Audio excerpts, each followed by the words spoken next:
여운형이 죽고 나서는 더 이상 통일 한국의 지도자가 될 사람이 없어지는 거예요. 아이고. 그러니까 사실 뭐 통일 정부를 세운다 그러면 미국과 소련 측에서 다 받아들일 수 있는 지도자가 필요하거든요. 실제로 여운형도 거의 이제 여론 보면 되게 좋았대요. 그러니까 해방 직후에 이제 설문조사하는데 양심 있는 지도자 누구냐라고 믿으세요라는 질문에 거의 이제 1위.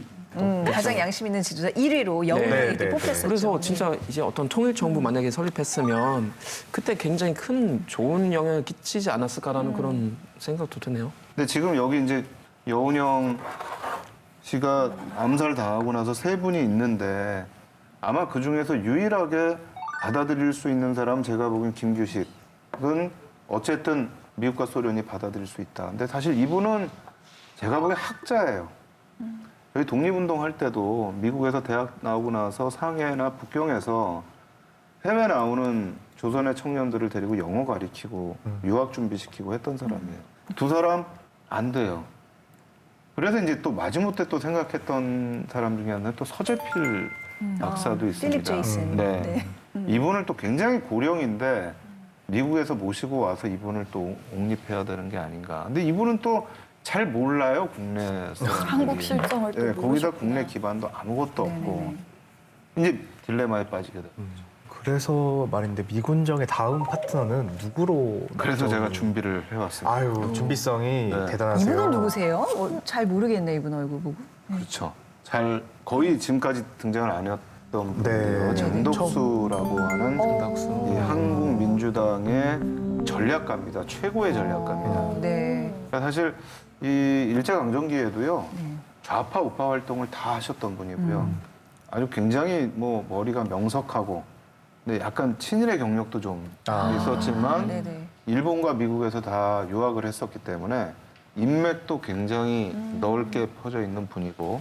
그런데 솔직히 말해서 뭐 김구 선생님이나 이승만 박사나 김규식에 비해서 장덕수는 좀 지지도나 인지도가 좀 떨어지는 편 아니었을까요? 그러니까 존재감이 조금 별로 없으셨죠. 일반 대중들한테. 우리도 지금 장덕수 선생 알아? 그러면 모르는 분들 굉장히 많을 전 거예요. 솔직히 사진은 처음 봤어요. 네. 이름은 들어봤는데 사진은 처음 봤거든요. 그러니까는 뭐 미 군정에서도 아까 교수님 말씀하신 것처럼 뭐 대통령으로 확 추대해서 이런 것보다 사실 미 군정에서 그 당시에 약간 재헌헌법 비슷하게 골자를 짜놓은 걸 보면 의회에서 대통령을 선출한다고 되어 있어요. 그러니까 힘을 의회에 몰아주자. 사실상 미국 정치도 의회가 가장 중요해요. 지금이야 대통령의 권한이 굉장히 커졌지만 네. 미국이라는 나라를 처음 만들 때에는 의회에 이제 집중을 했고, 그래서 의회를 세워놓고 거기에 이제 일종의 내각제 총리처럼 장덕수 선생을 세우고 거기서 이제 의회에서 뽑는 사람을 대통령으로 만들면 그건 이제 이승만 이렇게 해줘서 약간은 별 실권 없는 대통령으로 만들자. 거의 독일, 거의 뭐 연동형 네. 피드 대표 네. 같은 느낌이네요. 아니, 독일 대통령 이름 뭐예요? 우리는 슈타인마이어 대표. 알고는 아는구나. 이럴 때가 독일 심지어 본 적도 있어요. 1900대 오셨을 정말요? 때 봤었는데, 네, 맞아요. 그러니까 거의 독일하고 똑같은 제도인데 대통령은 사실 그냥 상징적 역할을 그러니까요. 하고 총리를 외교나 하고 임명하는 그냥. 그냥 그런 종이 것만 인형처럼 하고. 세워놓는 거고 사실은 뭐 어찌 보자면 절대로 이승만을 지도자로 만들지 않겠다는 하지에 그런 의지가 강한 의지. 담긴 네, 절대 행동을 권한을 주지 했어요. 않겠다. 너 대통령 해. 대신 힘은 다 빼놓을게. 근데 어쨌든 실권은 장덕수가 중심이 된 한국민주당에 주겠다. 특히 이제 이런 결정을 하게 된 데는 한국민주당이 반탁운동에서 2차 미소공의 때 빠져나와요.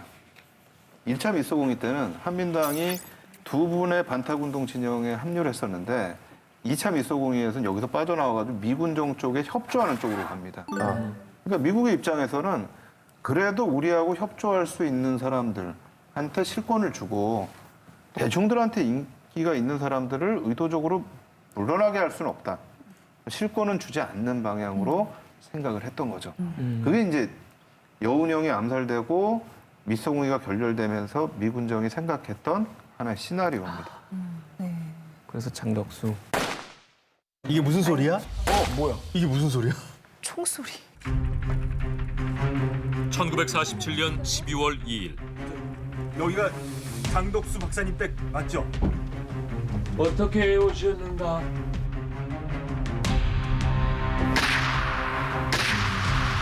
한국민주당 정치부장 장덕수가 자택에서 암살당한다. 유엔 한국임시위원단에 입국 한 달 전에 발생한 사건이었다.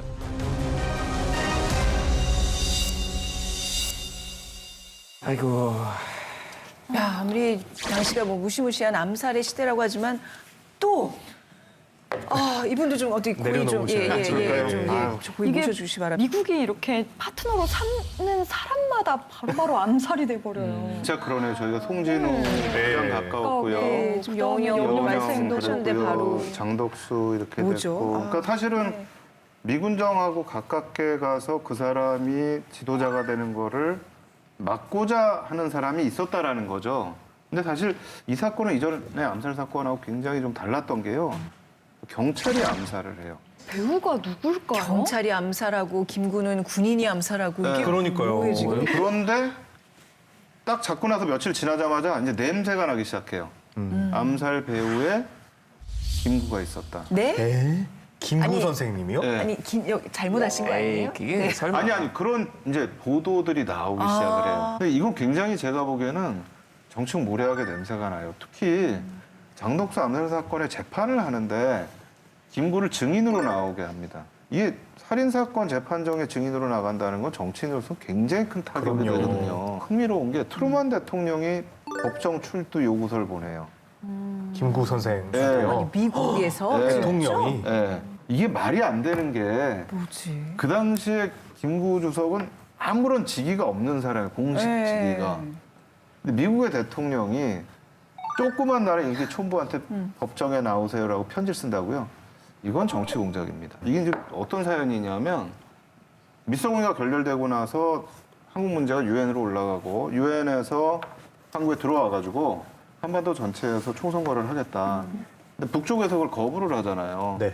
그러니까 이제 남쪽에서만 선거를 하게 되는데 김구는 나는 그거 못하겠다. 이렇게 되니까 이제 미국 쪽으로서는 굉장히 좀 미군정 쪽에서 힘든 부분이 생기는 네. 거죠.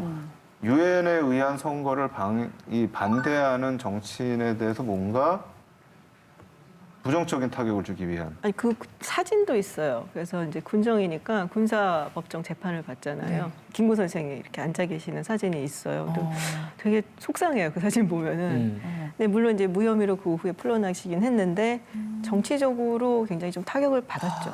제가 나중에 그 사건을 조사했던 분을 만났습니다. 아 직접? 예, 미군정 요원이었던 분인데 그 당시에는 CIC 요원이었던 분이에요. 근데 이분이 이거 조사를 했는데 조사를 하다 보니까 어느 선까지 올라갔대요. 그래서 자기가 요것만 넘어가면 누군지 딱 밝힐 수 있는데 미군정 상부에서 명령이 내려와서 조사 중지하라 그랬어요. 일부러 그런 네. 건가요? 미군정에서요. 예. 그래서 이분이 이제 조사하다가 그걸 중지를 했고 이분이 저한테 이제 꼭 알고 있어라.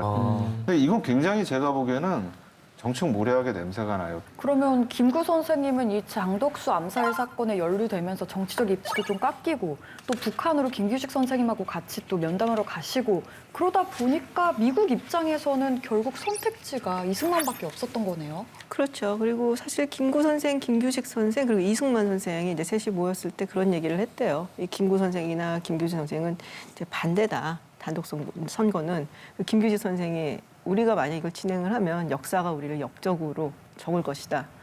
근데 이승만 박사가 그거는 내가 책임진다. 그래서 아이고. 완전히 이렇게 갈라진 거죠. 우여곡절 끝에 이제 남한 단독 선거가 이루어지는데 이게 사실 남한에서 치러진 첫 선거잖아요. 어떤 네. 모습이었는지 보실까요? 1948년 5월 10일 대한민국 국회의원을 뽑는 첫 선거가 38선 이남에서만 열렸다. 태극기가 곳곳에 개양됐고 투표를 하기 위한 유권자들의 행렬이 새벽부터 이어졌다. 오랜 역사의 왕정과 일제강점기를 지나 민주공화국가를 향해 내딛는 첫 도약의 순간이자 남북 분단이 더욱 공고해지는 순간이었다.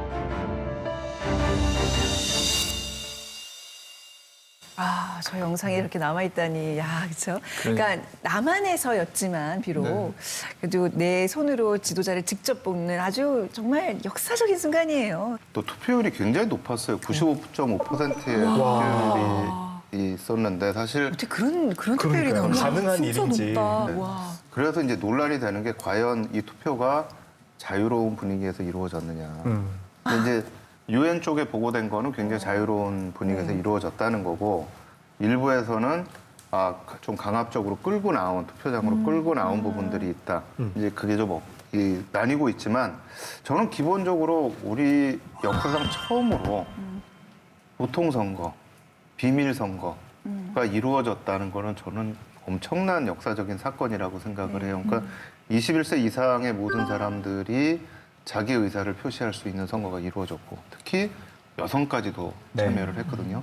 지금 저기 포스터에서 보시다시피 보면은 이제 농민도 있고 뒷모습으로 중절모를 쓴 신사도 있고 그리고 여성도 있고 네. 이게 전부 다 이제 평등하게 한 표를 행사하러 간다라는 거를 그려준 거죠. 기권은 국민의 국민의 수치.